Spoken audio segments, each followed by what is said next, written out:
Novels for ever میں خوش آمدید۔ ناول نکھر گئے ہیں گلاب سارے، جس کی رائٹر ہے ایکٹر صغیر احمد۔ اس کی یہ سیکنڈ اور لاسٹ ایپیسوڈ ہے، تو آئیے جلدی سے سٹارٹ کرتے ہیں اس پارٹ کو بغیر کسی دیر کے۔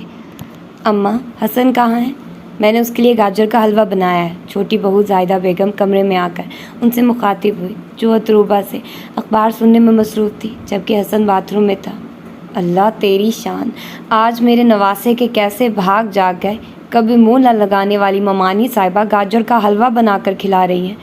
ہاں بھائی، بیٹی جوان ہو گئی ہے، میکے میں تو کوئی لائق و فائق ہونہار سپوت ہے نہیں، سارے نکھٹو ہڈ حرام ہے۔ بیٹی بیانے کے لیے تو ایسی خاطرداریاں چاؤ چوچلے اٹھانے ہی ہوں گے، لیکن بنو، میں اتنی آسانی سے پکا ہوا پھل تمہاری جھولی میں نہیں گرنے دوں گی۔ اماں کیا کہہ رہی ہیں آپ؟ میرا یہ مقصد نہیں ہے، سب جانتی ہوں میں، لیکن تمہارے ارمان کبھی پورے نہیں ہونے دوں گی۔ ساری زندگی میرے بیٹے کی کمائی لٹائی میکے والوں پر، اب وقت آیا تو نند اور اس کا بیٹا نظر آیا ہے۔ بیٹیوں کی ماں کو سب سے بنا کر رکھنی چاہیے۔ بیٹیاں جوان ہونے پر آؤ بھگت دکھاوا ہوتی ہے، نیرا ڈھکوسلا۔ دادی جان، ممانی تو بہت اچھی ہیں، اس طرح تو نہ کہیے، اتروبہ نے حمایت لی۔ ارے تو چپ رہ ممانی کی مریدنی، سب جانتی ہوں میں اس چلتر باز عورت کی چلتر بازیاں۔ پہلے میرے بیٹے کو مجھ سے چھینا، اب نواسے پر نظر رکھی ہوئی ہے۔ دادی جان پوری طرح لڑنے کے موڈ میں آ چکی تھی۔ چھوٹی بہو کے مزاج بھی بگڑنے لگے۔ آپ کا کوئی دین مذہب بھی ہے؟ اگر آپ کے مہمانوں کی خاطر مدارت نہ کرو تو میرے میکے والوں کو کوستی ہیں، جب خیال رکھو تو پھر بھی آپ کو سکون نہیں ملتا۔ ارے ہاں، اب تو کافر بھی بنائے گی مجھے، لو دیکھو کیسی باتیں کرتی ہے۔ دادی جان پلیز چپ ہو جائیے، ممانی جان آپ بیٹھیے تو صحیح۔ دونوں ساس بہو کو روبرو آتے دیکھ کر وہ روحانسی ہو کر التجائیں کرنے لگی۔ یہاں میں تھوکنا بھی پسند نہیں کروں گی، نواسا اتنا عزیز اور پوتیوں کی کوئی قدر ہی نہیں ہے۔ ان کی نگاہوں میں میری بیٹیاں کوئی فالتو یا بوجھ نہیں ہیں۔ 7 تالوں میں رکھے اپنے نواسے کو، دنیا ادھر کی ادھر ہو جائے، مگر میں کبھی نہیں مانوں گی۔ اگر کبھی آپ نے یا صابرہ نے میری دونوں بیٹیوں میں سے کسی کا رشتہ مانگا بھی تو مجھ سے برا کوئی نہیں ہوگا۔ زاہدہ تنتناتی ہوئی وہاں سے چلی گئی۔ تم سے برا بھلا کوئی ہو بھی کیسے سکتا ہے؟ ماں نے چھوٹے بڑی کی تمیز نہیں سکھائی، قطر قطر سروتے کی طرح زبان چلتی ہے، کوئی ادب سلیقہ نہیں۔ ان کے جانے کے بعد بھی ان کی زبان کی روانی برقرار تھی۔ کیا ہوا پارٹنر؟ یہ ابھی توپوں کی گھن گرج کی آوازیں کہاں سے آ رہی تھی؟ باتھ روم سے حسن تولیہ سر پر لپیٹے باہر نکلا۔ ممانی جان نے تمہارے لیے گاجر کا حلوہ بنایا، جا کر کھا لو، اتروبہ نے ڈرتے ڈرتے کہا۔ اے خبردار جو اس جادوگرنی کے ہاتھ کا پکا ہوا کچھ کھایا۔ نانی جان، کبھی کبھی تو ایسا سنہرا موقع ملتا ہے، ورنہ باورچی کے ہاتھ کا کھانا تو میرا پیٹ ہی خراب کر ڈالتا ہے یہاں آ کر، اس نے مصمم صورت بنا کر کہا۔